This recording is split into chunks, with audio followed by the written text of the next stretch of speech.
I first met him in the early 80s in a Chinatown of urban Java. He didn't want his real name or address revealed, so we called him DJ for Dynamo Jack. He was only a healer, he said, but he did direct a powerful energy generated from his own body into his patients.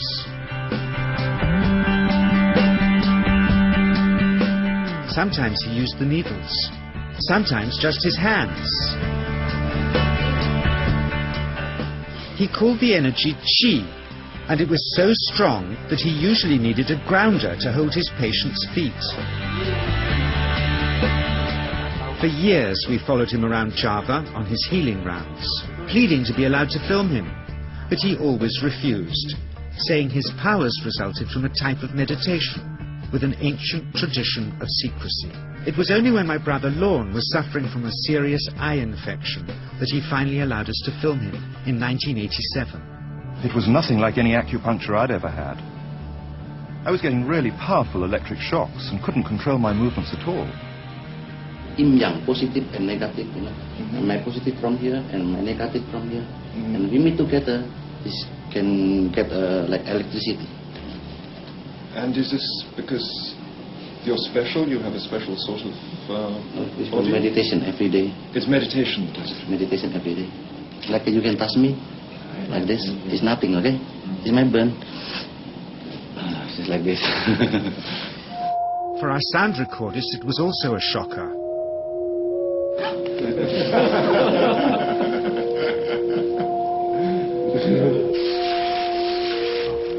He then took our newspaper outside and showed us how Qi can also be used to set things on fire.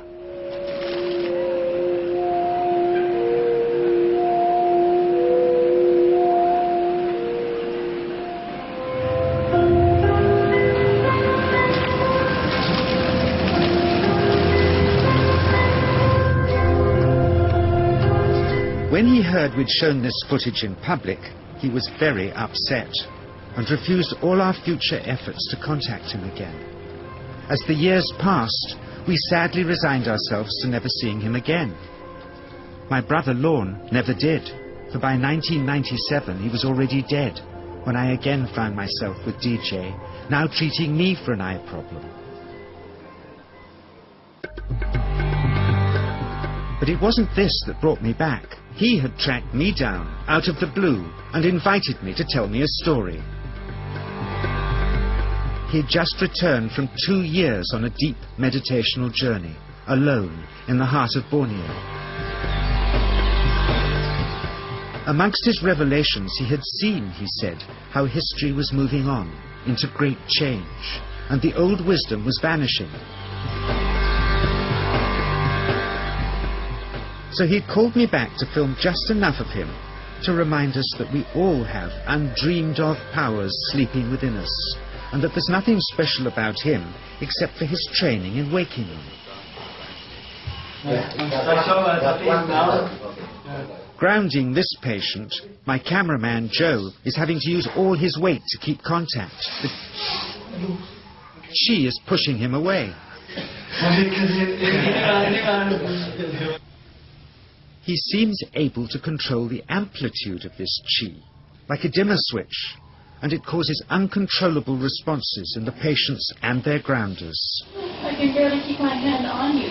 Fly off, the electricity is so strong. This mother unwittingly grounds her child. He won't sit still, so she's asked to hold him and grin and bear it. Sometimes, signs of this passing energy can be seen in the transmitter too.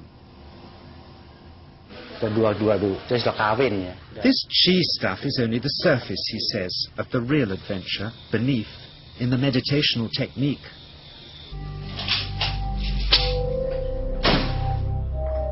Projecting Qi from the palm of the hand can also be used to resist rifle pellets, he says.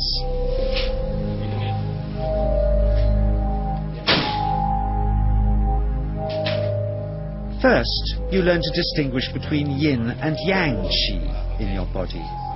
Then how to pool it in your navel chakra. Then how to project it, he says. And it's the proportionate mixture between yin and yang which accounts for different effects, like pulling or pushing objects or igniting them. Then he gets really strange. He says that mastering yin qi is the key to the spirit world. There's a long tradition of Indonesian krisis being possessed by spirits. So people bring him their krisis to see if they're duds. Here, he says, he doesn't manipulate matter by projecting mixtures of yin and yang qi. He merely creates a field of yin energy in which, he says, if there's a spirit, it can manifest itself.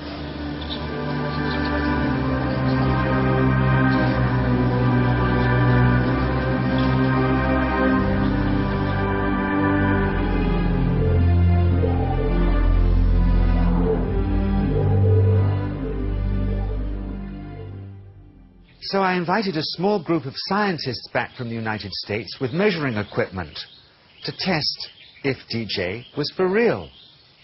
And if so, where might this energy belong on the electromagnetic spectrum? Catherine Cook, CEO of the Mind Science Foundation in Texas. Dr. Roger Nilsson, a Swedish medic and international racing sailor.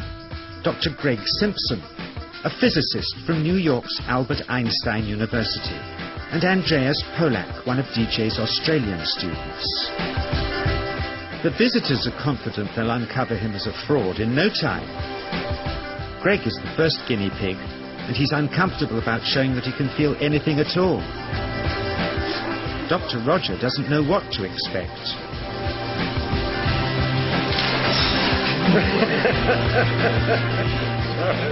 Out comes the metal detector, like the things they use in airports, to see if he has any concealed metal in his body. Then the voltmeter, to try and measure the qi. But how to get it to work? Where's the ground? What settings? DJ suggests that as his negative is his perineum, and his positive is his navel chakra, perhaps that's where the electrode should be attached. He doesn't stand on his dignity. He's eager to help, but still no readings.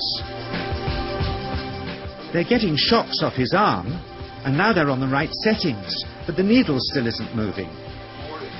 DJ says it isn't electricity, it's qi. It's 1, 2, up. I feel it in my whole body. I feel it at 3, 0.3. I feel it in my legs. Shit.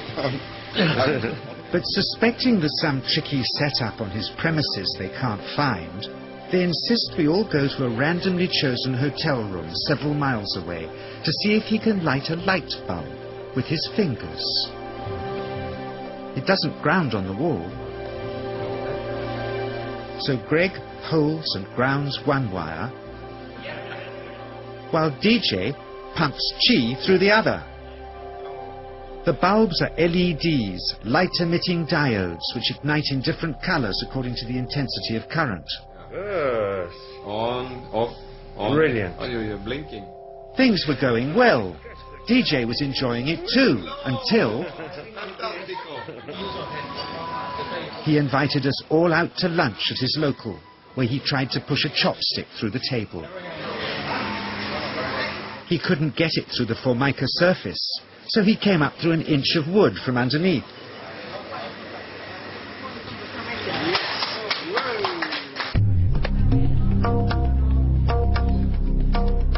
Not only did he draw his own blood, but a chopstick splinter had caught Alison here between the eyes, drawing more. The incident was laughed off apologetically, but next morning he was a different man, drawn and upset. He said he'd been visited all night by his long-dead master, raging that he'd broken the strict taboos of his sect, never to show off in public and never to cause harm or draw blood. He felt deeply chastised. All further testing and filming must end. Never again would he submit to public scrutiny, nor accept any new students. He would sink from sight and continue his healing in obscurity, as he had done since before we met him in the early 80s, and had always told us was right.